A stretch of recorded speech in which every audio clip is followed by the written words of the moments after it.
Good morning guys. For today's video guys, mauna ni ang ato ang inahin nga nanganak ag sa February 21. So tulunan niya ni kaadlaw guys. So naon before siya namahaw guys is naligo na sad ni siya.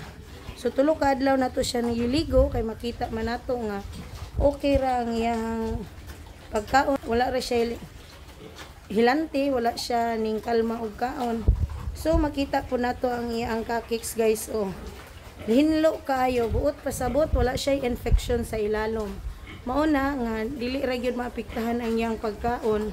Ang isa sa rason nga nung nga to ang mga baboy dili kayo ganahan mukaon basta ini humagpanganak tungod kay nagka-infection siya sa ilalom. Kung naa gani tay makita nga mga yellowish discharge sa iyang cakes 2 to 3 days after niya manganak, kana buot pasabot na ay metritis ang iyong mga baboy. Infection na siya sa ilalom, ang tawag ana is metritis. Kunya kung naay metritis ang atong baboy, kasagaran mo sunod gyud ana ang iyang mastitis. Kanang ang iyang didi manggahi, banto kayo ang iyang didi. Ang tawag ana is mastitis. Kunya makabantay galita kung ato ang mga inahin na ay mastitis, mawala ang gatas ana kay nagkaagalak siya na siya. Mawala gyud ang gatas sa ato ang anay basta magka-infection siya kung manganak na siya.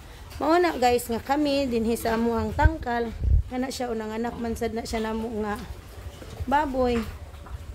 Dali ra gyud namo maligo, murag wala ray bation ang ato ang mga inahin after niya manganak tungod kay before pa siya nanganak nakahatag na taniya og vitamins nga makatabang sa pagpalig-on sa iyang immune system.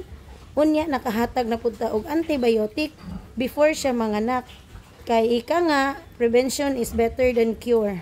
So mao na amo ang gituuhan nganong ang amuhang mga inahin after manganak wala ra joy bation. Wala pud ko nagingon nga buhatan ni ninyo guys, but ako ara ning gi-share basin di ay magamit ra pud ninyo sa inyong mga buhi, especially sa baboy. Thank you for watching guys. Please like and share.